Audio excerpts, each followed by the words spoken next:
everybody. Thanks so much for joining us today. I know the last couple of weeks have really been impacted with the public holidays, and I'm sure that you've enjoyed the time off. As Richard was saying, today really is about focusing on the threat landscape across the world and how Microsoft is actually handling that and what they're doing to make sure that your organization is secure.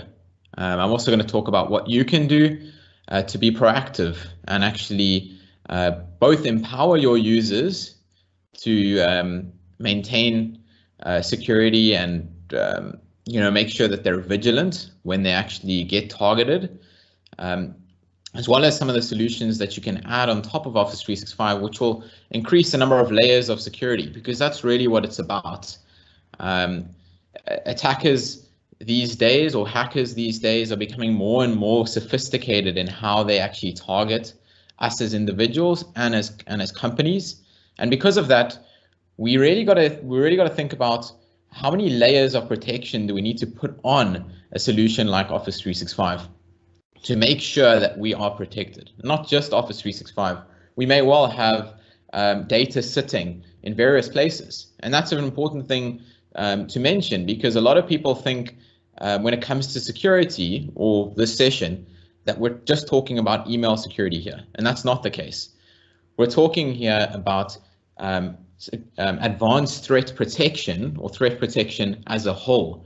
So how do you protect all your information, regardless of whether that information is in the form of communication that happens on Teams or an email or on Skype for Business or some other communication app inside Office 365, or whether that information actually sits in documents or files that are stored in OneDrive or SharePoint or Teams for that matter.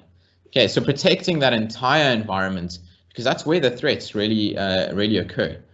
I think probably the most well-known is email. So I'm going to be, as I go through the session today, really specifically targeting or talking about email threats in general.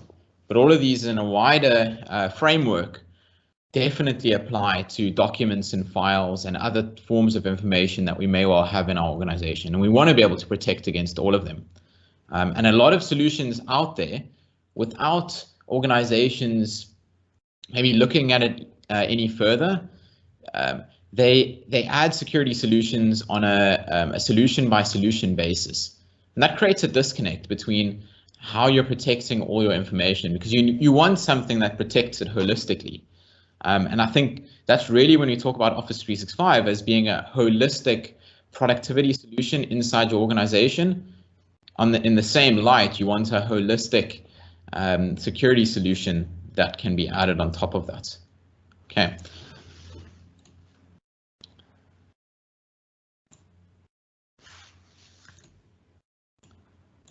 So I'm going to share my screen. I've got a quick presentation and we'll do some demos at the end. So you can actually see some live examples and certain things that you can do inside Office 365 with advanced threat protection to make sure that your organization is safe and secure, and that your users are not going to do silly things, right? Because your users may well not be as informed as you are about these things, especially if you're in the webinar, but they're not. So you may feel empowered after the session to take the knowledge that you've gained and actually apply it. But many other people in organizations may well get targeted with these attacks and they actually don't know. These attacks, as I said, are getting more and more sophisticated. Because of that, a lot of people get caught out because they can look quite legitimate. Okay. So I want to start off by talking about how threats have changed over the past 5 years, because they've changed significantly. And the biggest change is that in 2015, for the first time in history, social engineering attacks really surpassed normal antivirus attacks that we'd be more familiar with, like software vulnerabilities that they would target in Windows. Okay, so we really had social engineering attacks 5 years ago become the predominant form of attack that these hacking groups would actually employ. And the reason for that is actually quite clear, because as organizations move their systems into the cloud, and as Microsoft moved their operating system into the cloud, because Windows 10 is really a cloud-based operating system, this allows Microsoft as a service provider on a global scale to handle security on your behalf. And because they're the vendor, they create the security solutions, they're able to roll those out on a global scale far quicker than they've ever been able to before. And that has allowed them to prevent some significant attacks from happening. You may well would have known in the news a couple of years ago the WannaCry virus that really targeted specifically Windows XP machines. A lot of companies and a lot of users were still using XP at that stage and hadn't upgraded to Windows 10 yet, or Windows 7. But Windows 7 was also affected. It was only Windows 10, because of Microsoft's ability to mitigate that attack so quickly, that they were able to actually stop that vulnerability from ever happening. So many hacking groups have actually shifted their focus towards social engineering to try and trick us as individuals to making decisions about clicking on an email and going somewhere where we shouldn't, and then typing in our username and password. And in doing that, they then get access to your information, because now they have your login and password. So it's really become about getting hold of your information by tricking you into giving out your username and password and then being able to log in. Okay, so there's a number of things that you can do to protect yourself from that. And that's really going to be the focus of this. Okay, so social engineering, just to give you a top level, if you haven't really heard of the term before, social engineering happens when someone uses manipulation, influence, or deception to get another person to release information or to perform some sort of action that benefits a hacker. Okay, so that's essentially what it's about. And I really like the quote by Bruce over here, who's the CTO of Counterpace Internet Solutions in the US, where he really says, amateurs hack systems, professionals hack people. And that really speaks to what I was talking about, and how these hacker groups, they really are professionals. That's what they do as a professional job. That's how they make money. They're really targeting us to get hold of our information and holding us at ransom so that we pay those ransoms, and that's how they make money. And a lot of those groups do that full time because it's become an easy way to make money. It's an easy way to fool people. I mean, I'm sure in the news in the past 2 years, it's been full of the whole thing about fake news and people being swayed with fake information on social media. Same thing applies in the business world when it comes to social engineering. So all of these kind of frameworks, fake news and ransomware, etc., all revolves around the much wider or global terminology of social engineering. Okay, so how does Microsoft and Office 365 help to protect you against these threats? And particularly, I want to talk about a solution called Advanced Threat Protection. Now, last week I mentioned a unique approach that Microsoft takes to securing their data centers and in turn our information as clients and customers. And they employ a red and blue team. I'm not going to go into too much detail again. I obviously spoke about it last week, but this really has provided Microsoft with the scale that they're able to mitigate these large-scale attacks. Because if there is attack that is coordinated against their, let's say, Australian data center, as an example, the Australian data center in Sydney, well, that kind of attack can, and any vulnerabilities that were identified out of that attack, can immediately, like within a couple of seconds, be rolled out to all the other global data centers. So if one person is targeted in a specific country and specific city in the world, that can be stopped from being spread anywhere else in the world. And that's quite a powerful thing to have in terms of security. So red and blue team is a critical component for Microsoft in terms of threat intelligence and the intelligence they use to mitigate these. Now, when it comes to advanced threat protection in Office 365, this is really a solution that is able to do a number of different, to add a number of different layers of security on top of Office 365. And I'm going to speak specifically about 3 in a lot more detail, but I just want to show you the 6 here to give you an idea of how Microsoft looks at advanced threat protection in a holistic way. So first, when you talk about anti-phishing, phishing is really about is really a key core component of social engineering. So tricking people into navigating to a malicious website, typing in their credentials because they think it looks legitimate. Okay, so that's our phishing attacks. I'm sure we've heard of those before. Safe attachments. I'll speak about what safe attachments does in a little bit more detail. And then safe links is really about protecting users from clicking on links that take them to irreputable websites or websites that are malicious in intent. And safe links will actually scan those links when the user clicks on it. So even though the email gets delivered, you're adding an additional layer because when the person clicks on the link, it will automatically scan it and check whether it's actually safe or not. And based on that, it's then going to allow the user to navigate to that site or not. Anti-spam and anti-malware are both included with Office 365. So those things are not additional, okay? Anti-spam and anti-malware are included with Office 365, and those are by default. Okay, Spoof Intelligence then takes a look at the reputation of the email domains of the people that are sending emails to you.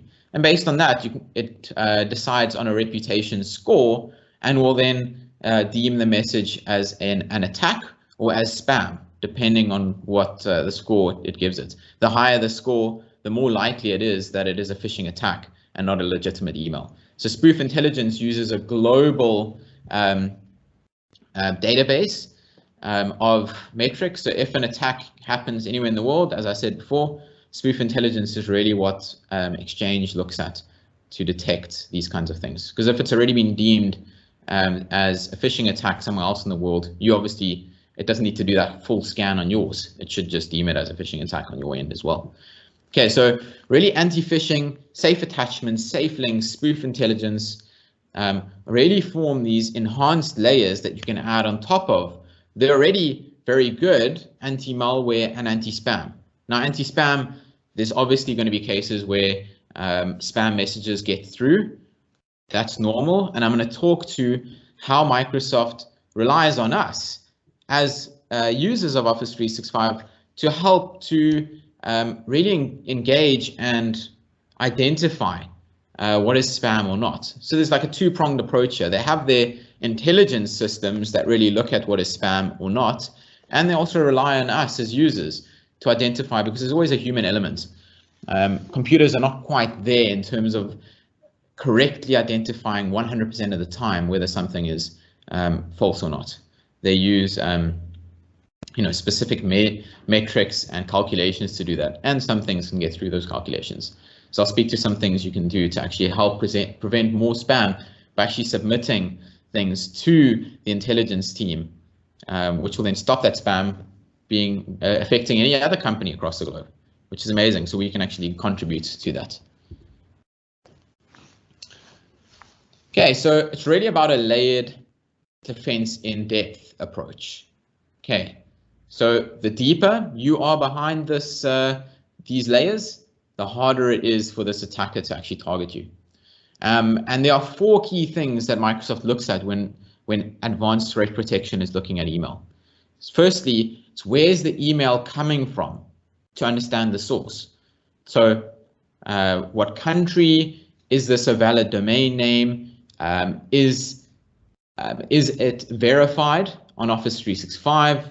All those kinds of things get scanned and contribute towards the reputation of it. Next one, who is the sender? and if this person's brand or domain is authentic. We'll check that. Third, what's inside the email that could be compromising? So is there anything that looks suspicious that doesn't exist in a normal email? Like, is there an IP address on a link that when somebody clicks on, it's going to take them to some strange IP address instead of a website like microsoft.com/login, something like that. Okay, and then fourth, what post-delivery protections need to be in place once the email is delivered? So if it gets through these 3 layers and it actually gets delivered to the user's inbox, what additional protections could we have in place to actually protect the user from themselves, to stop them potentially clicking on something which is actually malware? And this is really where the post-delivery protections come in. So I'll read that at the top. Sophisticated attackers will plan to ensure links pass through the first round. And to speak to that point, I think it's important to note that a lot of attackers nowadays have realized, or a lot of hackers nowadays have realized, that they can sign up for Office 365 just like you or I can. So it becomes tough in a way for Microsoft really to protect against all of these threats, because they really are becoming clever in the way that they do things. They could sign up for a trial of Office 365 themselves and see how the filters handle their own malicious attack, whether it gets blocked or not.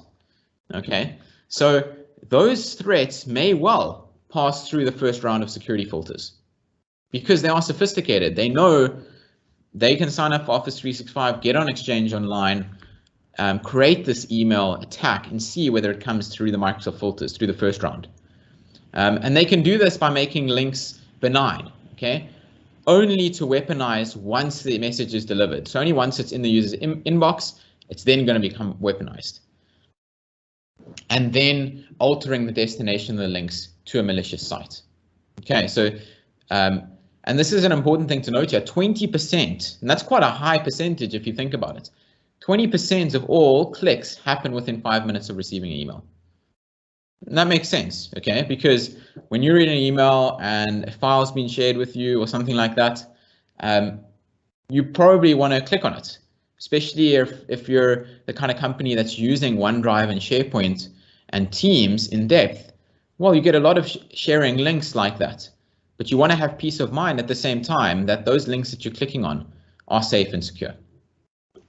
So safe links adds a layer of security here that, based on the link itself, it'll scan it, and when the user clicks on it, it'll actually load a web page like this. We'll actually say, opening this website might not be safe. And you can see here, it's got a different portal. If you can read that, it says portal.prizesforall.com. That's obviously a fake website, right? And so this website was obviously set up to grab users' credentials. And so this would automatically get blocked by safe links in ATP. Okay. I want to do a bit of a demo. But firstly, the demo is really going to center around a couple of scenarios. Firstly, I want to show you how you can get a view on how Microsoft protects my organization from threats.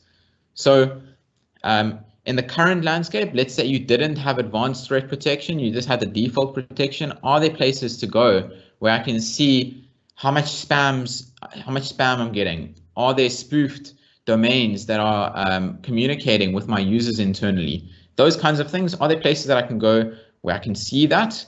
And also malware threats. Maybe there's viruses that are actually being blocked. So where can I go and view that? And then secondly, if I want to enhance those layers of protection by signing up for advanced threat protection as well on top of my Office 365, which adds all these additional layers like safe links, which I've just spoken about, safe attachments, which, sorry, I've actually passed over safe attachments, but safe attachments is essentially about first scanning the attachment and deeming it as safe and then delivering it. So Microsoft will allow the email to get delivered, but it'll put a placeholder to the user to say, we're busy scanning this email for threats because we've identified maybe something that doesn't look quite right.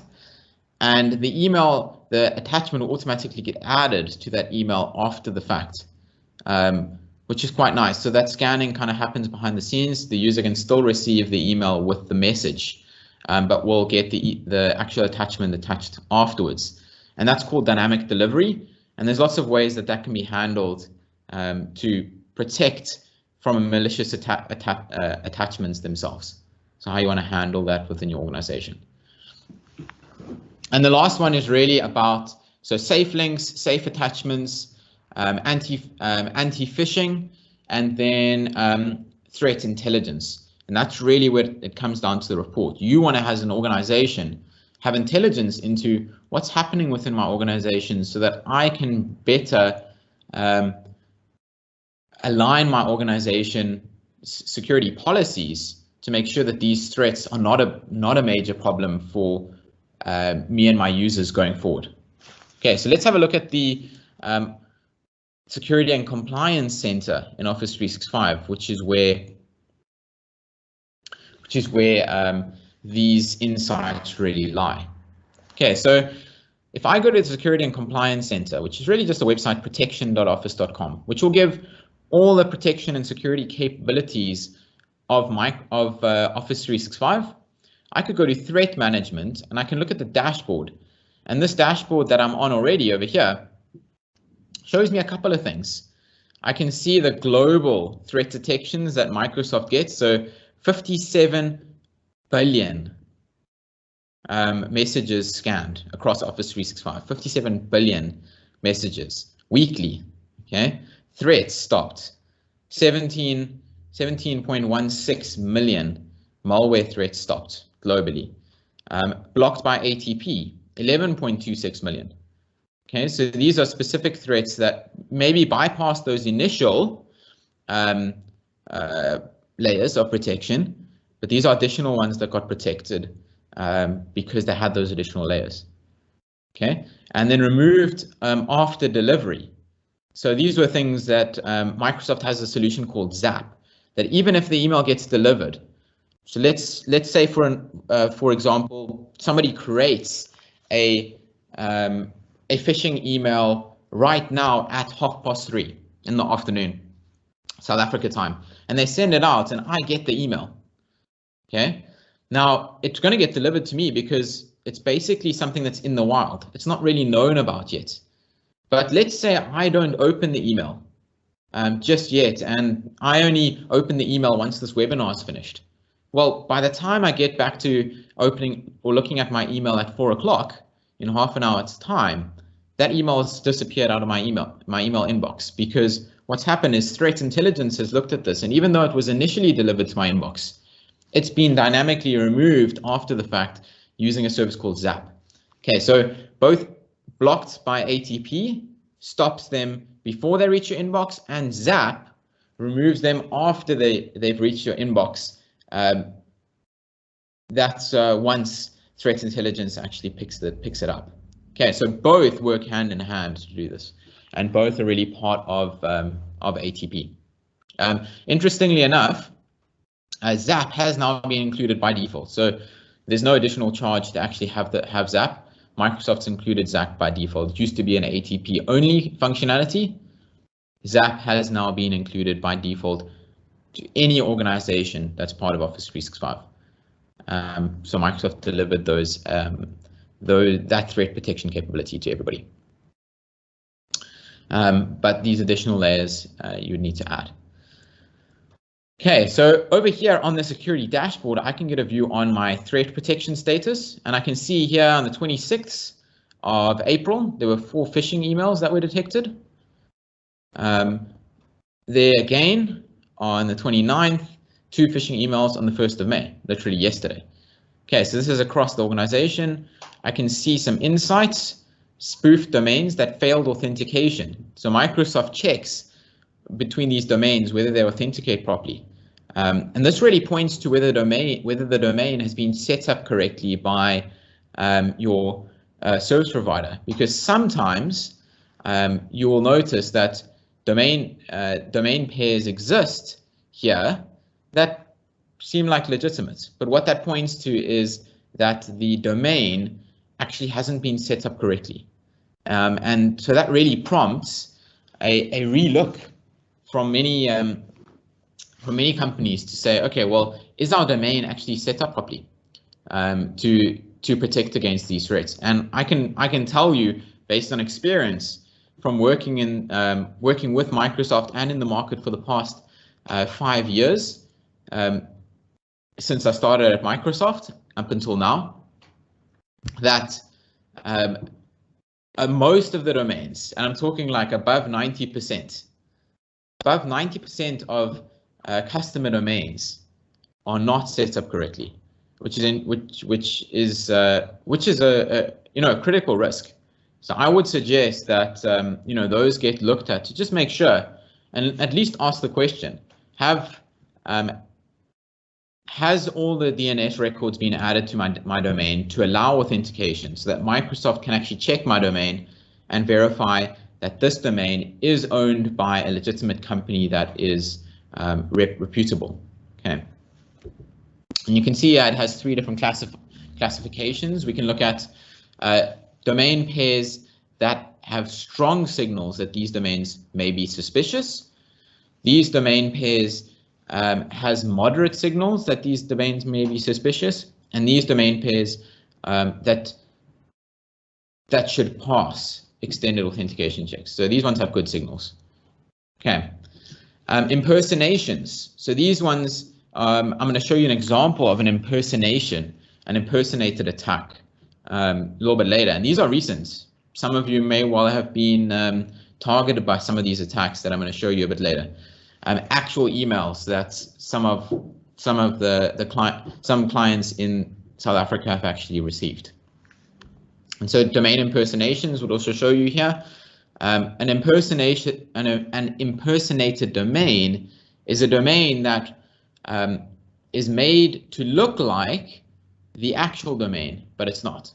So that when you or I receive the email, it looks like it's coming from a legitimate individual or a legitimate company, and that's impersonation. Okay. We can even see here the origin of messages containing malware. Okay, so here I haven't actually got specific examples. Let's just see if it'll load any from Europe or anything like that. Unfortunately not. So this would take really threats. Oh, but I haven't got any malware detected, which is why. Okay, so no malware has been received, hence why I haven't got any origin statistics here, which is good. I'm glad that there's no malware that has actually been detected or sent to my organization. But I can definitely see that phishing emails are, and that really speaks to my initial point about how people have moved away from software-based malware like Trojan horses and things like that, and they now talk about ransomware and those kind of targeted attacks. Those are phishing attacks. And then here I can see trends: sent and received email and the percentage of good email or not. So there's good email, malware, spam detections, advanced malware. All of these things will actually show me a chart, and I can actually go into this specifically to see a breakdown. So I can see a breakdown then of all the email. Now this should give me a chart here. Yeah, it's still loading. But here I can see related reports as well. Okay, so this will take a while to load because it has to, pull down quite a lot of information. There we go. Okay, so here's all. I can drill down. I can choose a category. I can choose a type. I can filter this, and I can create a schedule, which will allow me to actually send the email on a regular schedule, so that I can see when this email comes to me or not. Okay, but let's look at some examples of some threats that you may well receive. So the first one I'm going to look at is this one over here. Now I'm going to open this one with Outlook.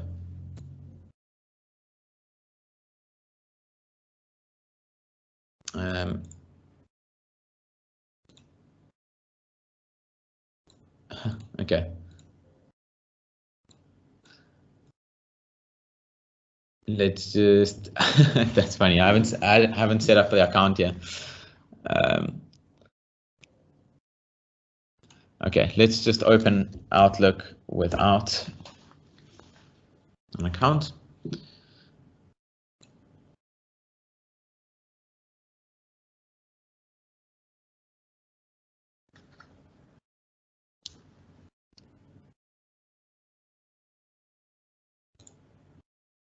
So there was maybe a question.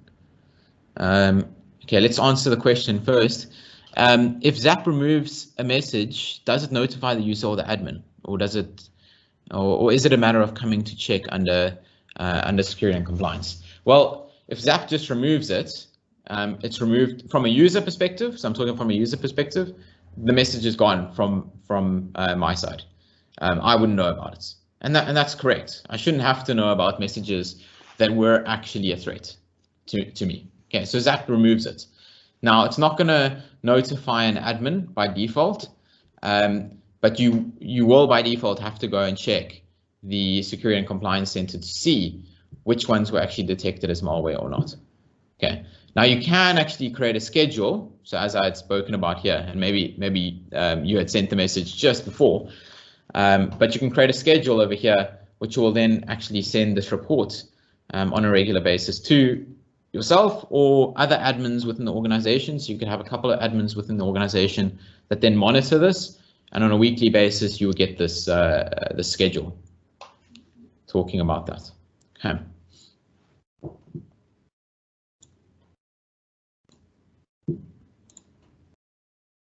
Outlook's not happy with me here.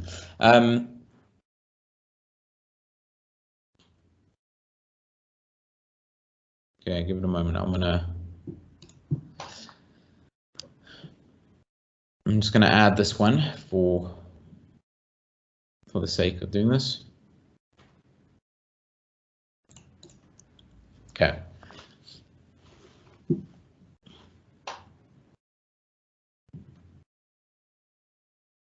Okay, now I've got 3 different threats here, and you'll see there's a key difference between all of them.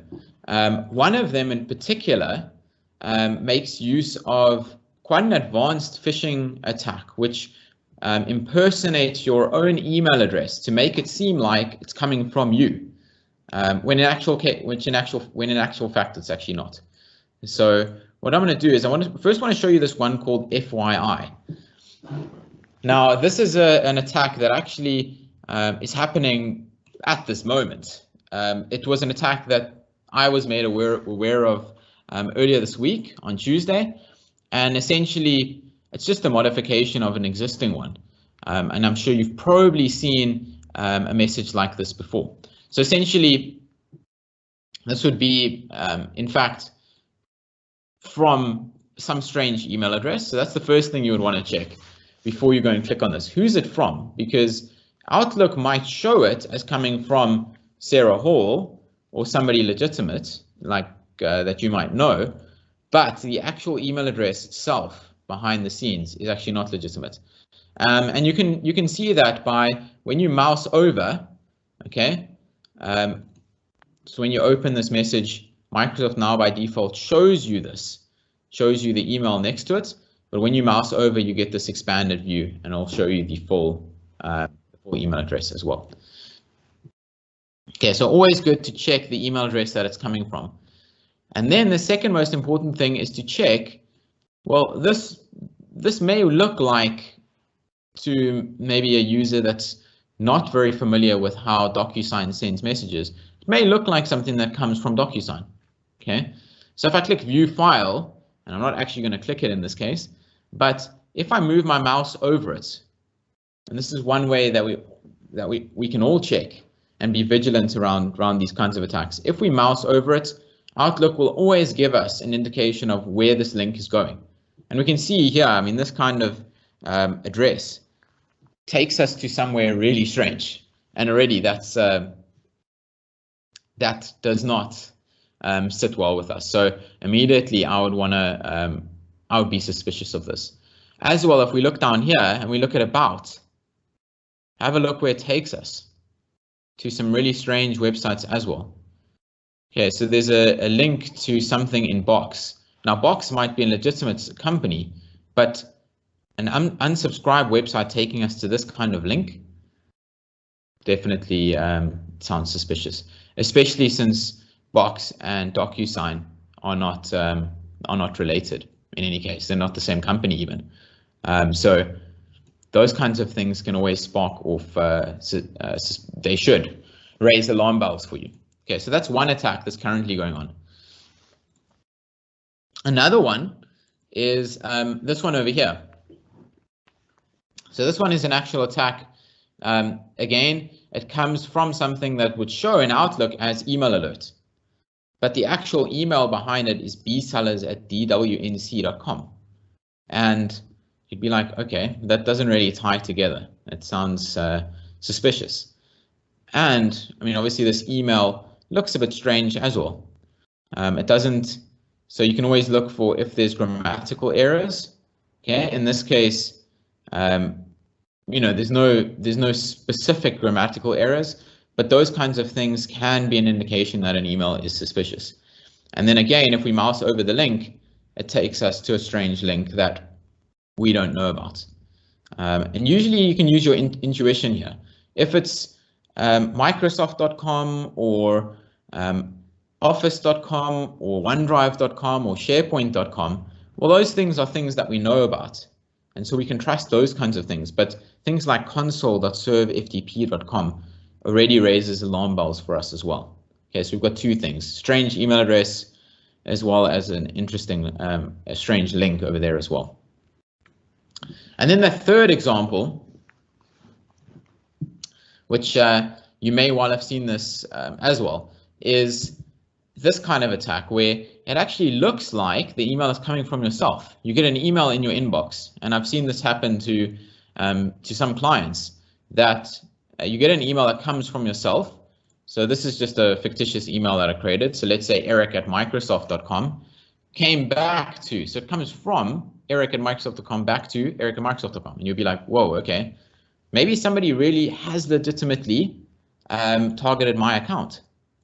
Okay, and it actually says has been compromised. You need to change your password. Da, da, da. Okay, so this is the most sophisticated attack, one of the most sophisticated attacks that I've seen. And it goes through this whole thing, and immediately it's asking for Bitcoin. Okay, you must pay in Bitcoin. Here's the Bitcoin wallet, etc. Now, these kinds of attacks, it might be difficult to identify if this is a legitimate threat or not.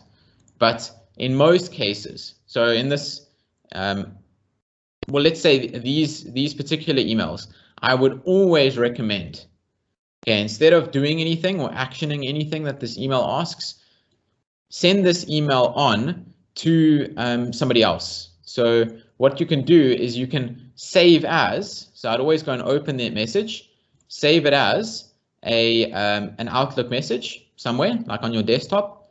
Then you go to Outlook and you attach it as an attachment. So here you go and attach it, and you send it to your IT service provider, and then they can actually take it further and advise accordingly. Okay, so always a good idea to actually check this, because they can actually check the specific details behind the message. So every single message has advanced properties. So so you can see the advanced properties of the message here. Sorry.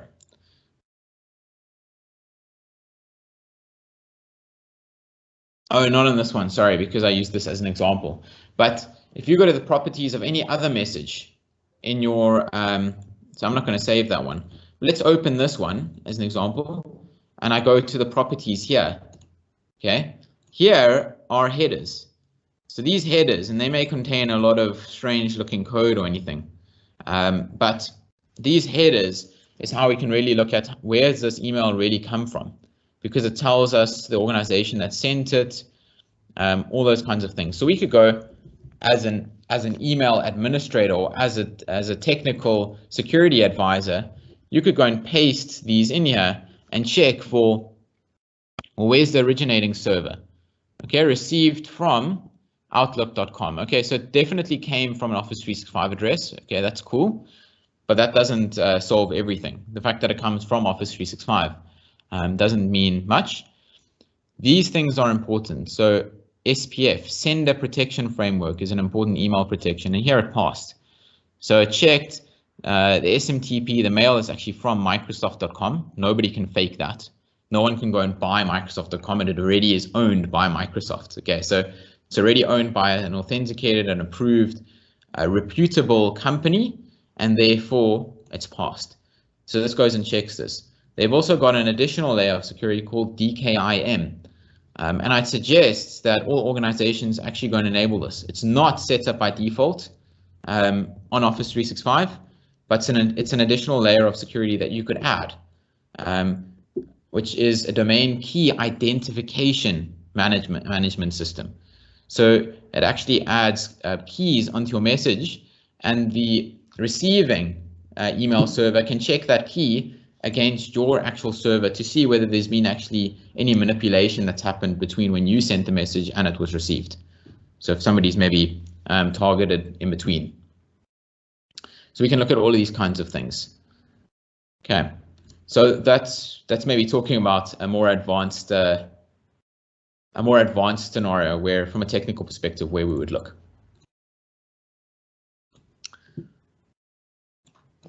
Okay.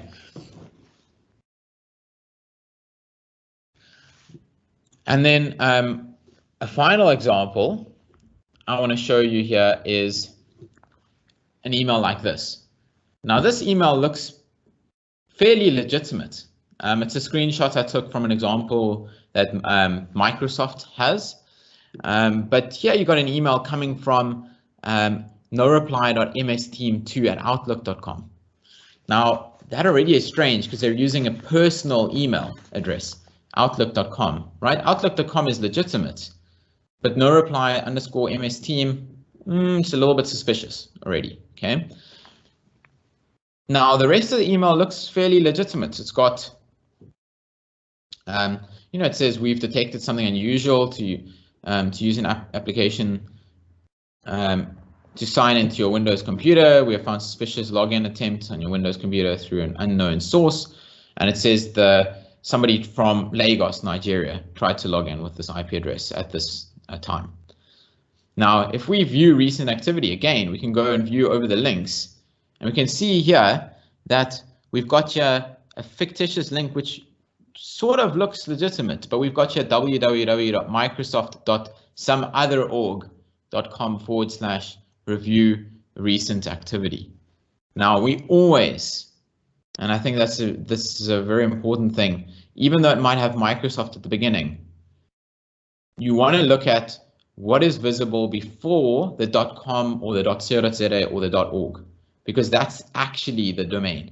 So some other org.com over here is actually where it's taking you to, regardless of whether they got Microsoft before that. That's a domain that they can create to make it look more legitimate. But there could be Microsoft I don't know. Any other organization.com. I hope that you get the idea there. Okay, so if in any doubt, I would still go back to my previous advice and say, if you're in any doubt about the email, whether it's fictitious or not, and you don't have advanced threat protection, because advanced threat protection will protect against these kinds of things. Don't have advanced threat protection, and you see something that your intuition is really telling you this is actually something that is a bit strange, rather ask your IT provider, because they can go and check those headers for you and make sure, where's this email actually originating? Did it pass the secure protection framework, SPF, and did it pass your domain key identification management, your DKIM? Okay, so those two things can really help to identify that. And then your IT provider, so Solid Systems can actually then come back to you. We can come back to you and then help you with that. Okay. Finally, I want to share something that I'd like you to share with all your end users, and that's really an ebook. It's a short little ebook. It's really it's a really nice condensed look at these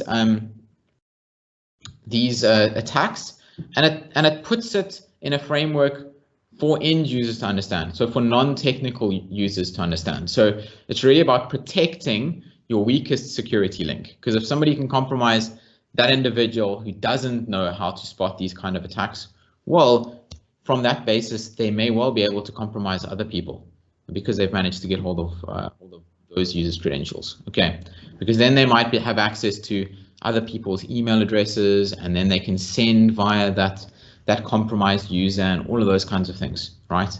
So once they've got once they've targeted your weakest link, they've then got more power to then start targeting and doing more sophisticated attacks. So I'm going to share this webinar out as part of when we share the video, as well as this, we'll share this ebook with you. It's an ebook that Microsoft put together in collaboration with Cisco, with McAfee, and so all these organizations came together to create a document that really speaks to this, and it really speaks to social engineering and the different forms of attacks and how to spot them. Okay. And then for all of us to be proactive, I'd like for you to all add something to Outlook. I mentioned earlier in the webinar something that you can do to help Microsoft to detect things that are suspicious. So if you come across something, an email that gets through their filters or gets through their first line of defense, and you want to actually let Microsoft know that it's junk or phishing or not junk, if maybe it got junked by mistake, you can let them know here, and I'll send it directly to the Microsoft Security Intelligence team, and they do look at these. Okay, so yes, they've got intelligence to kind of filter through the stuff, but they do look at these, and they're quite good at actually handling this kind of stuff. So I really would suggest that you use this. It will be a great help, not only for you, but for other organizations that are on Office 365 and other email, because Microsoft allows their security intelligence framework to be used by other third-party email providers as well, so that they can also be secured. Okay, so we've got this global security kind of framework that is shared. And how you add that is if you go to Outlook and click on Get Add-ins here at the top right, you'll find it under the Home tab. And then you can search for Report Message. Okay. And it's over here, you can add it. This one's also quite good to add these message headers that I was just talking about.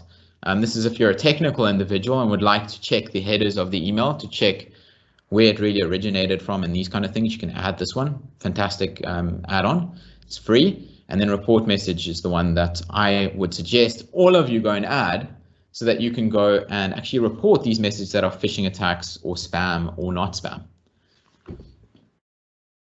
Okay, so when I add it,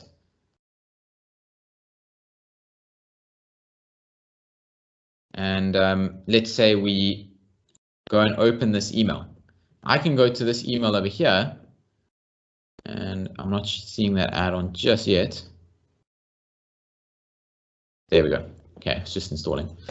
And so here now I can go report message, and I've got the thing. If I say that this is a phishing attack, you will see what happens is it's working on the request, and it comes up with a little pop-up message and says, phishing, just to give you an idea, phishing email is designated to obtain your personal information still. This is done by impersonating popular websites. Do you want to send a copy of this message to Microsoft to help the research and improvement of email protection technologies? And then you can go and report it. Okay.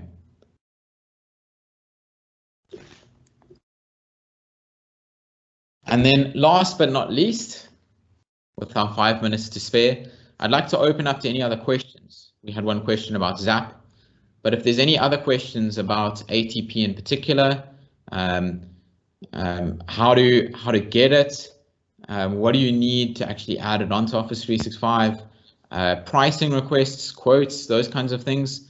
It's not an expensive addition to Office 365, but it provides significant value around security because it not only protects your email, but would protect the entire. So ATP protects documents in OneDrive that have a link that goes somewhere.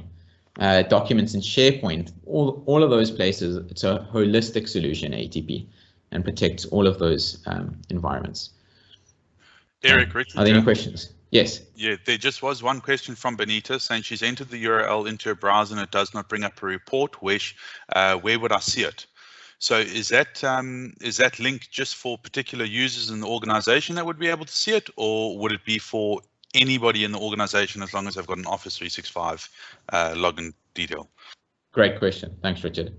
So Benita, that link, you would need to be a compliance administrator or an Office 365 administrator in the organization. So if you don't have admin access to your Office 365 environment, sure, we can help you with that as Solid Systems, but